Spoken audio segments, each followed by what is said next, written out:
Steve from Aperitivo, ready to rock. And okay, first of all, there's been so much stuff going on. You got the homemade sauce all good to go, which was easy. And this is now the Blitz version of it. Okay. That's what it'll end up looking like. Okay. This is the risotto going. You need to add some stock to it. Okay, Keep working it, keep stirring. I'll be on that. It'll end up looking like this over here on the cutting board. Risotto balls, basically? Risotto balls. All right. You could use an ice cream scoop if I had remembered to bring one. Well, whatever. It looks like you've done pretty well there. Then we want to get this nice and hot, which I don't know if it's there yet, but we're going to try to fry these up. Let's pretend it is. Yeah. So when you put it in, you want to see it actually... You want to see it bubbling away. Starting to bubble away there. At work, these would be a nice little circle, which denotes the arancini, which means little orange. Okay, and what's going on over here? So here we have a liter of milk and 250 mils of cream. We want to bring it, see how that skin film? is starting to form right up there? So that means it's just getting to a boil. Okay. So at that point, we're going to add 30 mils of vinegar or any other acid. You could use lemon juice or something curdle like that. That's exactly what we're trying to do.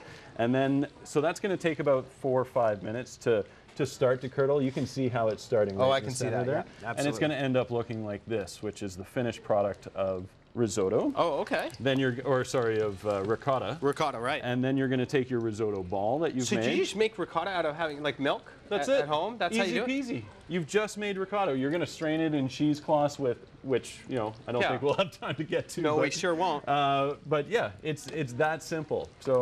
So you're making stuff from scratch all over the place at the restaurant. Oh, that's crazy. We don't bring in anything processed. We use local farms. That's so important to people. I mean, honestly, it's very important to us as consumers, as people who come out to dine. I think that if you're going to go out to dine, you should probably eat better than you can eat at home.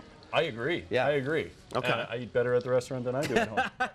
I know, because at home I know what's happening. Convenience and a button push. Exactly. All right, so what's happening here? So these are probably going to take another minute or so, and then they should be nice and brown. Right. What we would do at the restaurant is a little bit of basil. Nice. I'm just going to turn this into a little cigar, a little chiffonade, we're going to call it. Chop that nicely and fine. Nice and fine. It brings out more flavor, right? That's right. That's right. Okay. I'll just go over here and grab a plate.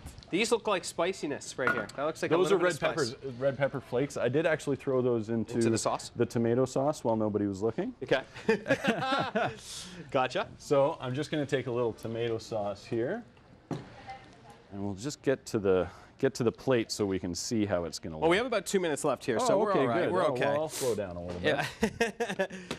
All right. So, So if you want to make risotto from scratch at home, what kind of rice is it? This is arborio rice. It's a short grain rice. It's very starchy. Gotcha. The starch itself will actually make the sauce. So the trick here is using warm veg stock, water, whatever you want. I started with onions in there, by the way, and did the same thing we did with the sauce. We made them opaque and got them going, right? Exactly. Then you throw the rice itself into the oil and garlic, and you want to toast that up, and that'll add a little nuttiness to it. And then the stock, because of the starch in the rice itself, it makes it into a risotto. It makes it you don't have to creamy, rich. That is it's so a cool. Beautiful little sauce. I like that. So actually, any of these recipes you could do on your own. You could do tomato sauce. I love the idea. Spaghetti. You could do.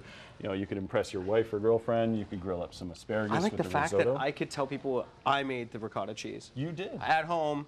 Oh, yes, it's a homemade ricotta cheese. That oh, look at that. It's starting to curdle there. That is fantastic.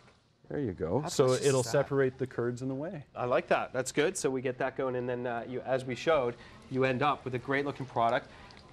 I think it's so impressive if you come over to someone's house and they've gone to the trouble to do this, even if the secret is it's not too much trouble. Yeah, and that really is the secret. It's keep food basic. And the secret when you're hosting a dinner party is to brag. Go ahead and brag about what you made, right? Because Why people not? are like, oh my goodness, your risotto is amazing. Oh, dude, goodness. Yeah.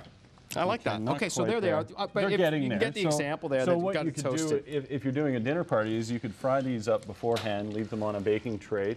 Okay. 20 minutes before your guests come in, you throw it in the oven, and you're way to go. So you've actually done all your work ahead of time, and you can enjoy the party. I like that. Let's. I know we're kind of out of time, so can we plate? I know it's not exactly toasted as how you like it, but if we could plate one of these and have a look and see what it's going to look like, it would be a little bit more brown, right? Well, at work we do them in the deep fryer, so they'd be nice and golden brown. Oh, perfect. Yeah. Oh, that one looks great. That's getting there. That's getting there. How good is this going to taste? Okay, so that's on a bed of fantastic homemade sauce. And then we're just going to get it a little chiffonade. When does this come in? Well, it's already inside the right, risotto. it's inside. That's right. Okay. So I would normally finish this with a little bit of, here we go, some shaved parm. Oh, very nice. You could use pecorino. You could use whatever you have around. Is this one of your favorite dishes? Well, this seems to be a staff favorite. We've got some of the guys at work are very upset that I may take it off the menu next time around. Oh. Well, you got to keep things evolving. Aperitivo is in the Canada Centrum. People drop by, lunch, dinner. Anytime between 11:30 and 11 p.m. Done. Thank you very much, Steve. Thanks, Appreciate Jeff. it. Thanks for dropping by.